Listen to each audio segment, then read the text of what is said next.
BPSC maker के इस नए एपिसोड में आप सभी का स्वागत है।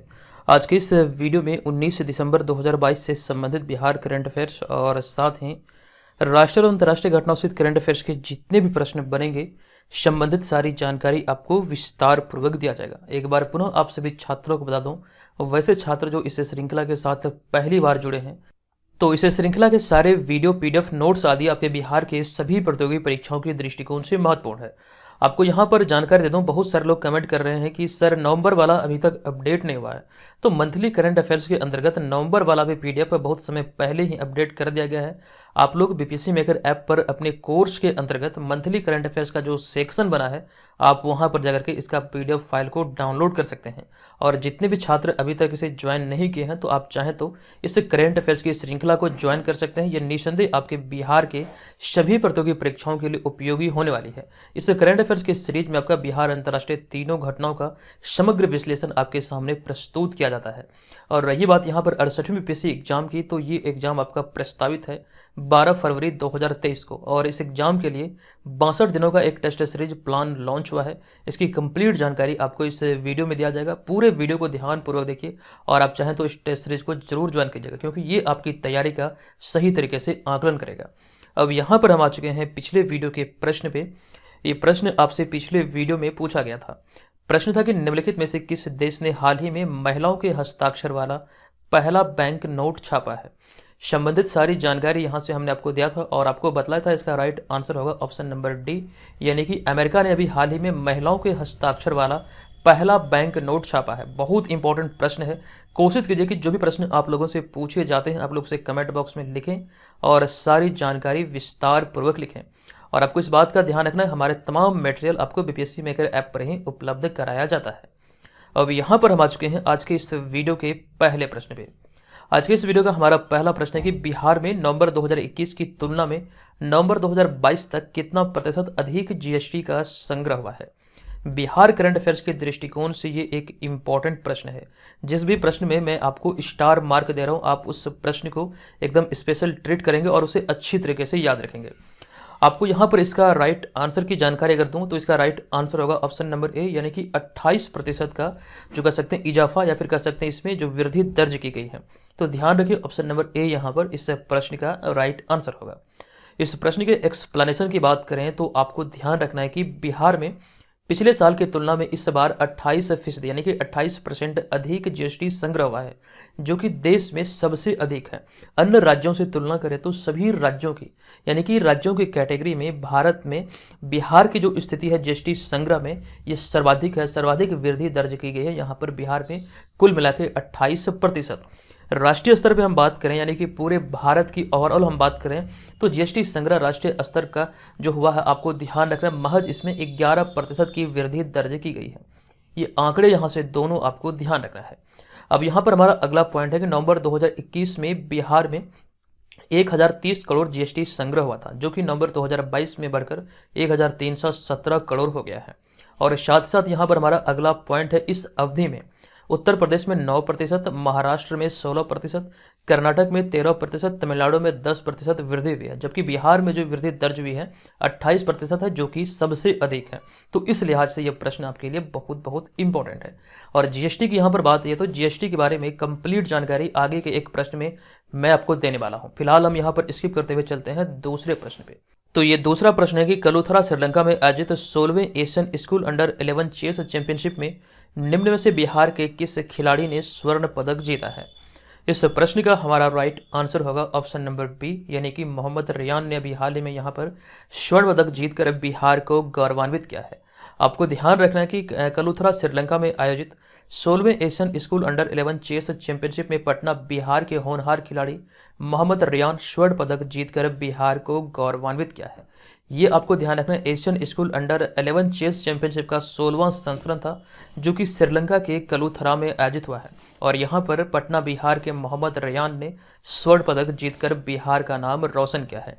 हमारा यहाँ पर अगला पॉइंट है चेस से ही संबंधित या फिर शतरंज से संबंधित। ये पॉइंट है कि हाल ही में मुंबई महाराष्ट्र के आदित्य मित्तल स्पेन में चल रहे एक टूर्नामेंट के दौरान भारत के 77वें ग्रैंड मास्टर बने हैं। हाल ही का ये करंट अफेयर्स है, इसकी संपूर्ण जानकारी हमने आपको दिया था।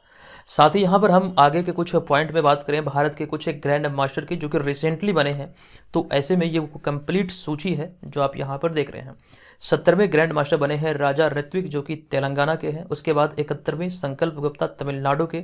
72वें मित्राब गुहा जो कि पश्चिम बंगाल के हैं। 73वें बने हैं भरत सुब्रमण्यम, ये तमिलनाडु के हैं। और हमारा अगला 74वां है राहुल श्रीवास्तव, ये तेलंगाना के हैं। नेक्स्ट 75वें की बात करें तो वी प्रणव जो कि तमिलनाडु के ही हैं। और साथ साथ 76वें की बात करें तो प्रणव आनंद जो कि कर्नाटक के हैं। और हाल ही में 77वें कौन बने हैं? आदित्य मित्तल जो कि कहाँ के रहने वाले हैं, आपको ध्यान रखना है, मुंबई महाराष्ट्र के हैं। इसका आप लोग जरूर स्क्रीनशॉट ले लीजिएगा, निसंदेह आपके एग्जाम में यहाँ से प्रश्न पूछे जाएंगे क्योंकि पहले भी यहाँ से प्रश्न बने हैं, तो इस लिहाज से ये बहुत बहुत इंपॉर्टेंट है। कोशिश कीजिए कि इस श्रृंखला के वीडियो को आप लोग डेली बेसिस पर देखें, इससे आपकी तैयारी बेहतर होगी। आपको इस बात का भी ध्यान रखना है कि जिस प्रकार से बीपीएससी मेकर आपके समक्ष करेंट अफेयर्स की इस श्रृंखला को प्रस्तुत कर रहा है, पूरे यूट्यूब पर आपको बिहार राष्ट्रीय अंतर्राष्ट्रीय घटनाओं सहित इस तरह का संग्रह आपको कहीं नहीं मिलने वाला, ये आपसे वादा है। जितने भी छात्र हमसे रेगुलर बने हुए हैं, रिसेंटली जो 2022 में बिहार में एग्जाम आयोजित हुए हैं, आप लोगों को निसंदेह यहाँ से फायदा हुआ होगा। ऊपर आई बटन पर एक मैं वीडियो का लिंक दे रहा हूँ, आप इस वीडियो पर क्लिक करके देखिएगा कितने प्रश्न हमारे मटेरियल से रिसेंटली एग्जाम में पूछे गए हैं। अब यहाँ पर हम आ चुके हैं तीसरे प्रश्न पे। ये तीसरा प्रश्न है कि दिसंबर 2022 में भारत और किस देश के बीच संयुक्त प्रशिक्षण अभ्यास सूर्य किरण आयोजित हुआ है? भारत और किस देश के बीच ये सूर्य किरण अभ्यास आयोजित हुआ है?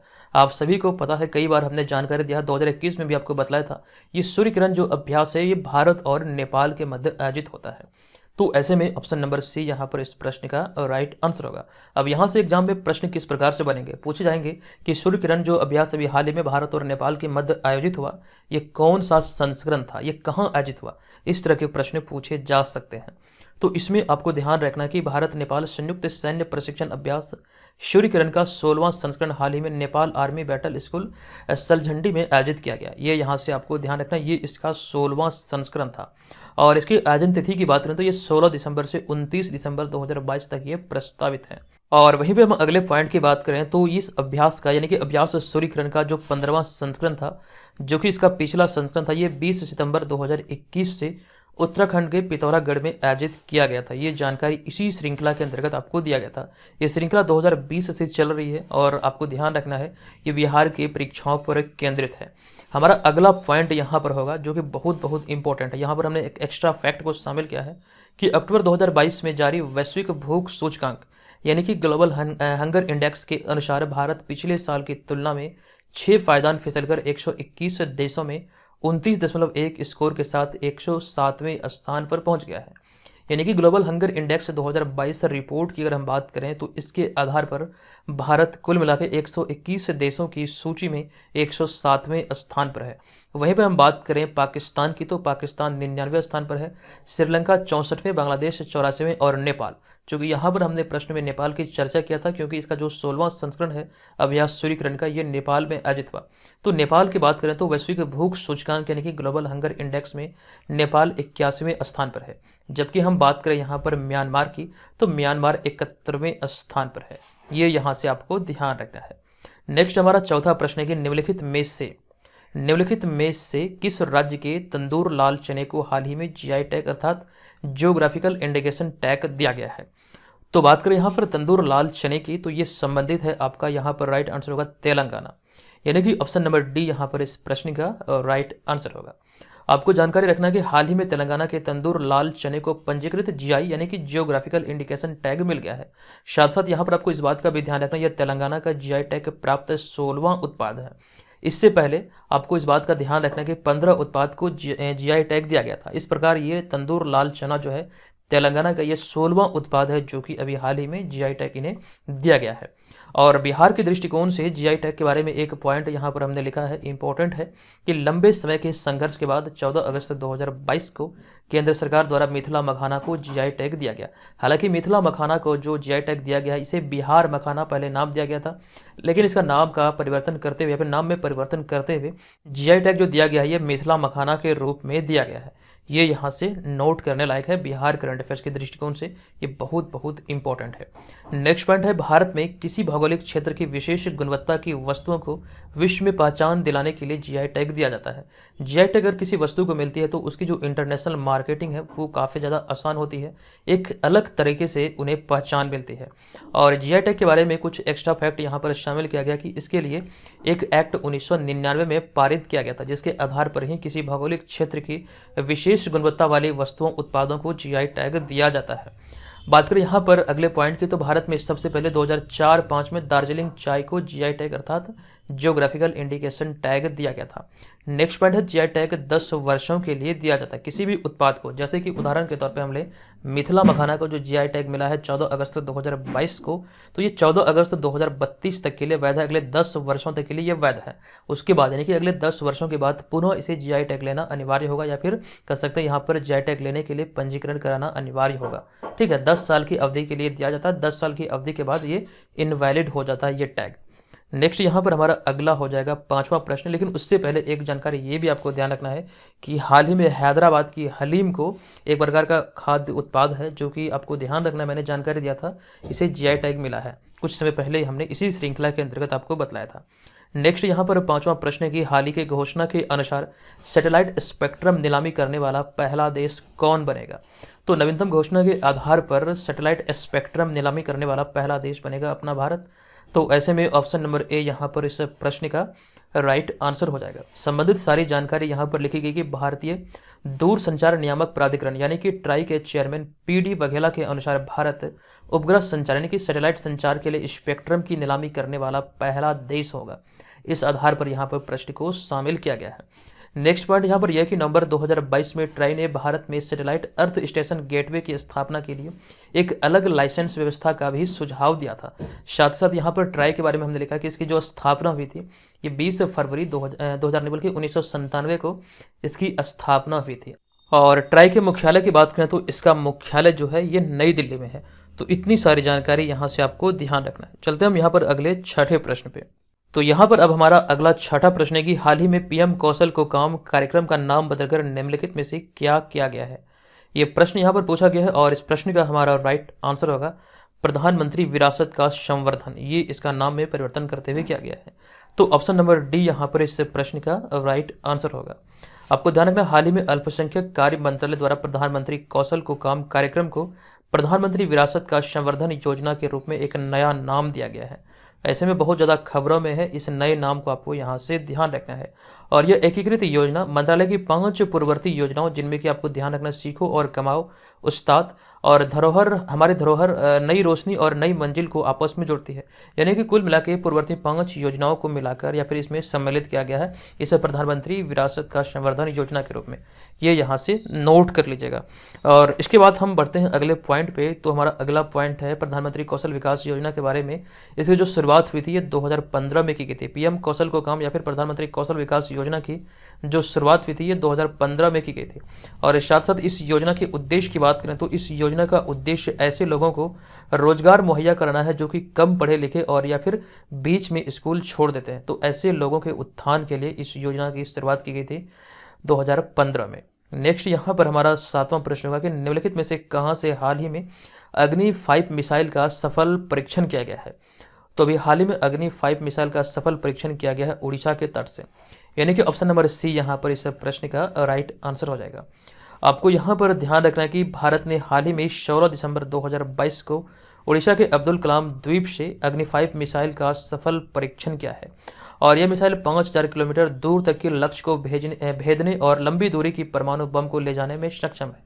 इस मिसाइल की बात करें अग्नि 5 की तो अब तक का ये सबसे अपग्रेडेड वर्जन है मिसाइल प्रणाली का भारत की दृष्टिकोण से। और यह एक बैलिस्टिक मिसाइल है, ये यहाँ से ध्यान रखिएगा।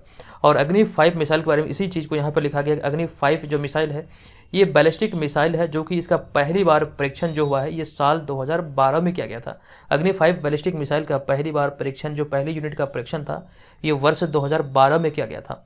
और इसे डीआरडीओ द्वारा विकसित किया गया जिसे कि पनडुब्बी से भी लॉन्च किया जा सकता है, ये इसकी कुछ खासियत है। और यहाँ पर हमारा अगला पॉइंट है कि अग्नि 5 मिसाइल जो कि भारत के यहाँ पे को नहीं बल्कि जो होगा। तो अग्नि 5 मिसाइल जो कि भारत की सबसे ताकतवर मिसाइल है और यह मिसाइल दुनिया के आधे हिस्से तक लक्ष्य को भेद सकती है, ये लक्ष्य को भेदने में सक्षम है। इसकी जो मारक क्षमता है ये 5000 किलोमीटर है। यहाँ पर हमने इस पॉइंट में आपको जानकारी दिया। तो ये सारी बातें यहाँ से आपको ध्यान रखना है। अब यहाँ पर हम आगे बढ़ेंगे और आपको एक जानकारी दे दूँ, जितने भी छात्र घर बैठे रहकर बीपीएससी एग्जाम की तैयारी में लगे हैं, जो 68वीं बीपीएससी एग्जाम प्रस्तावित है, सबसे पहले ये डेट याद रखिए, 12 फरवरी 2023 को ये प्रस्तावित है।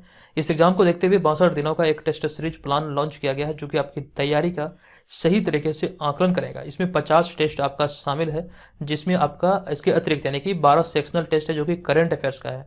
टोटल जो टेस्ट है ये आपको ध्यान रखना है 62 टेस्ट है, और इसके अंतर्गत जो भी टेस्ट आपके छूट चुके हैं वो सभी भी आपको एप्लीकेशन पे मिल जाएगा। प्ले स्टोर से बीपीएससी में अगर ऐप डाउनलोड कीजिए, वहाँ पर ये तमाम टेस्ट सीरीज को आप ज्वाइन कर पाएंगे, जो कि ऑनलाइन माध्यम है, जो आपकी तैयारी का सही तरीके से आकलन करेगा। इस टेस्ट सीरीज वाले कोर्स में तमाम मटेरियल उपलब्ध कराए गए हैं, जो कि आप यहाँ पर देख सकते हैं। और आपको जानकर दे दूँ, यही सारे मटेरियल है जो आप यहाँ पर देख रहे हैं। ये सभी मटेरियल आप बीपीएससी में अगर ऐप पर 68वीं वाले कोर्स के अंतर्गत जाकर के डाउनलोड कर सकते हैं। जितने भी छात्र इसे ज्वाइन करने के इच्छुक हैं, जरूर ज्वाइन कीजिएगा, निस्संदेह ये आपके लिए उपयोगी रहेगा। अब यहाँ पर हम चलते हैं अगले पॉइंट पे या फिर अगले प्रश्न पे। अगला होगा 8वां प्रश्न।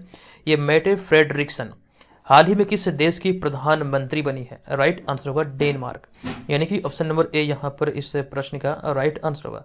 और यहाँ पे इस तस्वीर की बात करें तो ये तस्वीर तब की है जब मेटे फ्रेडरिक्सन पहली बार डेनमार्क की प्रधानमंत्री बने थे। हालांकि इस बार जो चुनी गई है ये दूसरी बार है। और यहाँ पर इसी चीज़ का जिक्र किया गया है एक्सप्लेनेशन में कि हाल ही में दिसंबर 2022 में पुनः मेटे फ्रेडरिक्सन डेनमार्क की प्रधानमंत्री चुनी गई है। ये यहाँ से आपको ध्यान रखना है, मेटे फ्रेडरिक्सन दोबारा डेनमार्क की प्रधानमंत्री चुनी गई है। और इससे पहले मेटे फ्रेडरिक्सन जून 2019 में पहली बार डेनमार्क की प्रधानमंत्री चुनी गई थी। नेक्स्ट पॉइंट है कि वह प्रधानमंत्री पद को संभालने वाली दूसरी महिला और डेनिश इतिहास में सबसे कम उम्र की प्रधानमंत्री बनी है। ये यहाँ से आप लोग ध्यान रखिएगा। बात करें हम डेनमार्क की, तो डेनमार्क के इतिहास में ये दूसरी महिला प्रधानमंत्री है और सबसे कम उम्र की प्रधानमंत्री बनी थी 2019 में। साथ साथ डेनमार्क की बात करें तो डेनमार्क एक यूरोपीय देश है जिसकी राजधानी है कोपेनहेगन। नेक्स्ट हमारा 9वां प्रश्न होगा कि निम्नलिखित में से कहाँ इसरो ने हाल ही में 160 मीटर ट्राइसोनिक विंड टनल का सफल परीक्षण किया है? तो 160 मीटर ट्राइसोनिक विंड टनल का सफल परीक्षण हाल ही में कहाँ पर किया गया इसरो द्वारा? राइट आंसर होगा केरल में किया गया। अब इस प्रश्न के एक्सप्लेनेशन की बात करें तो आपको ध्यान रखने की भारतीय अंतरिक्ष एजेंसी इसरो द्वारा हाल ही में 160 मीटर ट्राइसोनिक विंड टनल का सफल परीक्षण केरल में किया गया है। ट्राइसोनिक विंड टनल की बात करें तो इसके बारे में कुछ शब्द यहाँ पर हमने समझ रखा है ताकि आप इसको अच्छे तरीके से समझ पाएं। इस प्रणाली के अंतर्गत क्या चीज़ें शामिल है, कैसे ये कार्य करता है, उसी चीज़ का यहाँ पर जिक्र किया गया है।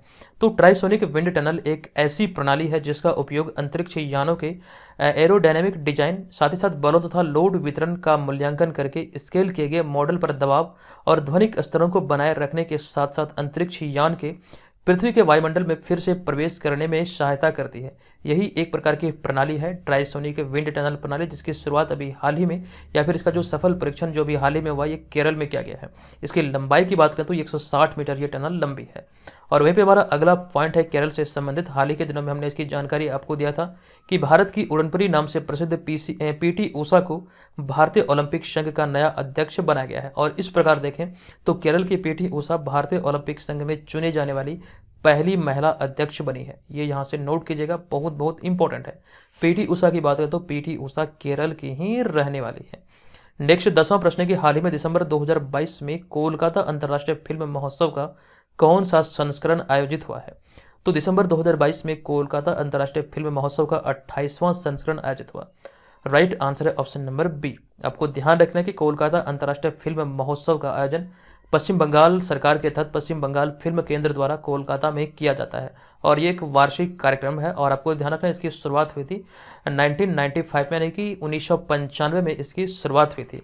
साथ साथ यहाँ पर कुछ अन्य फिल्म महोत्सव की हमने चर्चा किया है, जैसे कि अभी हाल ही में 53वां भारतीय अंतर्राष्ट्रीय फिल्म महोत्सव का जो आयोजन हुआ ये 20 से 28 नवंबर 2022 को गोवा में किया गया। बहुत इंपॉर्टेंट है, कई बार हमने आपको रिवाइज कराया है। अगला पॉइंट है कि भारत के सबसे लोकप्रिय थिएटर फेस्टिवल में से एक अंडर द साल थिएटर फेस्टिवल का 13वां संस्करण हाल ही में असम में आयोजित हुआ है। ये भी बहुत बहुत इंपॉर्टेंट है। नेक्स्ट 11वां प्रश्न है कि दिल्ली में दिसंबर 2022 में जीएसटी परिषद की कौन सी बैठक आयोजित की गई? तो जीएसटी परिषद की अभी हाल ही में जो बैठक आयोजित हुई नई दिल्ली में, आपको ध्यान रखना है ये इसकी 48वीं बैठक थी। और इसी से संबंधित हमारा यहाँ पर पॉइंट है कि वित्त मंत्री निर्मला सीतारमण की अध्यक्षता में 17 दिसंबर 2022 को जीएसटी काउंसिल की बैठक दिल्ली में आयोजित किया गया और आपको ध्यान रखना ये इसकी कौन सी बैठक थी, तो ये 48वीं बैठक थी, यहाँ पर आप लोग इंडिकेट कर लीजिएगा। और हाल ही में जीएसटी परिषद ने हरियाणा के उप मुख्यमंत्री दुष्यंत चौटाला को नवगठित अपीलीय न्यायाधिकरण पैनल का अध्यक्ष बनाया था। और इस समूह की बात करें तो इसमें 6 सदस्य होते हैं। ये भी जानकारी हमने कई बार आपके समक्ष प्रस्तुत किया है, ये बहुत बहुत इंपॉर्टेंट है। दुष्यंत चौटाला जो कि वर्तमान में हरियाणा के उप मुख्यमंत्री हैं, इन्हें अभी हाल ही में नवगठित अपीलीय न्यायाधिकरण पैनल का अध्यक्ष बनाया गया था। अब यहाँ पर देखिए बात हुई है जीएसटी की, तो जीएसटी के बारे में कई सारी जानकारी हमने आपको पहले प्रश्न में भी दिया था और साथ साथ यहाँ पर हमने इसके बारे में कुछ चीज़ें और भी शामिल किया, जैसे कि जीएसटी एक अप्रत्यक्ष कर है। एग्जाम में सीधे तौर पर प्रश्न पूछे जाएंगे कि जीएसटी किस प्रकार का कर है, डायरेक्ट या फिर इनडायरेक्ट।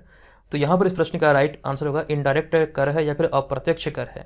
जीएसटी को 101वें संविधान संशोधन अधिनियम 2016 द्वारा लाया गया था और आधिकारिक तौर पर 1 जुलाई 2017 को भारत में लागू किया गया था। जीएसटी भारत में जो पूर्ण रूप से लागू हुआ था ये 1 जुलाई 2017 को लागू हुआ था। बहुत बहुत इंपॉर्टेंट है, यहाँ से प्रश्न पूछे जा सकते हैं। अगला 12वां प्रश्न है कि दिसंबर 2022 में किस देश को संयुक्त राष्ट्र के महिला अधिकार समूह से निष्कासित कर दिया गया है। तो इस प्रश्न का जो राइट आंसर होगा ये होगा ऑप्शन नंबर ए, यानी कि ईरान को इस संयुक्त राष्ट्र के महिला अधिकार समूह से निष्कासित किया गया है। तो ऐसे में ऑप्शन नंबर ए यहाँ पर इस प्रश्न का राइट आंसर होगा। तो आज की इस वीडियो में इतना ही, और जो जानकारी हमने आपको 68वीं बीपीएससी एग्जाम के टेस्ट सीरीज के बारे में दिया, तो आपको इसे जरूर ज्वाइन करना, निसंदेह ये आपके लिए बहुत ज़्यादा फायदेमंद होगा। हजारों विद्यार्थी इसे ज्वाइन कर चुके हैं और यहाँ पर आप इसे ज्वाइन करके अपनी तैयारी का सही तरीके से आकलन कर सकते हैं। अब यहाँ पर हम आ चुके हैं आज के इस वीडियो के प्रश्न पे। प्रश्न है कि किस देश ने भविष्य की पीढ़ियों के लिए सिगरेट पर प्रतिबंध लगाने वाला कानून पारित किया है। संबंधित सारी जानकारी हमने आपको दिया था। आप लोग कमेंट बॉक्स में विस्तार पूर्वक नहीं लिखते हैं, कमेंट बॉक्स में जाइए और सारी जानकारी वहां पर विस्तार पूर्वक लिखिए। जो भी चीज़ें हमने आपको बतलाया, लिखने से फ़ायदा ये होता है कि चीज़ें को आप लंबे समय तक याद रखने में सक्षम हो पाते हैं। तो दोस्तों आज की इस वीडियो में इतना ही, मिलेंगे नेक्स्ट वीडियो में, तब तक के लिए धन्यवाद। जय हिंद।